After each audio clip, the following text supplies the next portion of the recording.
విజ్ఞప్తి చేయవలసిందిగా కోరుతున్నాను అధ్యక్ష మీ ద్వారా. జయకృష్ణ గారు పాల్గొందా. ధన్యవాదాలు అధ్యక్ష.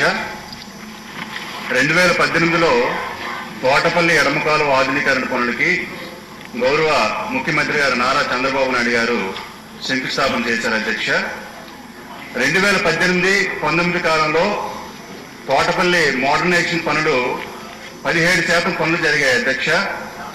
2019-24 మధ్య కాలంలో వైసీపీ ప్రభుత్వంలో కేవలం 6% మాత్రమే పనులు జరిగి 23% పనులు తోటపల్లి మోడర్నైజేషన్ పనులు జరిగాయి అధ్యక్ష.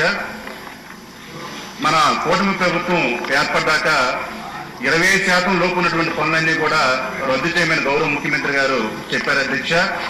దయచేసి మీ ద్వారా గౌరవ ముఖ్యమంత్రి గారికి అలాగే ఇరిగేషన్ శాఖ మంత్రి గారికి అభ్యర్థిస్తుంది ఏంటంటే, ఈ 20% ఉన్నటువంటి తోటపల్లి ఎడమకాలు ఆధునీకరణ పనులను మరలా పునరుద్ధరించి ప్రస్తుతం ఉన్నటువంటి RSSR రేట్ల ప్రకారం మరలా పనుల్ని మంజూరు చేసి పాలకొండ నియోజకవర్గ రైతాంగానికి ఆదుకోవాలి మీ ద్వారా విన్నవిస్తున్న అధ్యక్ష.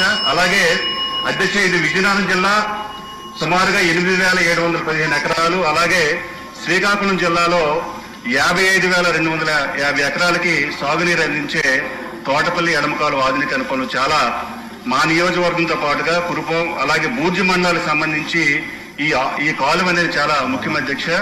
దయించి పనులన్నీ కూడా మరలా ప్రస్తుత రేట్ల ప్రకారం పునరుద్ధరించమని గౌరవ ఇరిగేషన్ మంత్రి గారిని కోరుతున్నాను అధ్యక్ష. రంగారావు గారు, బొబ్బుల ఎమ్మెల్యే గారు.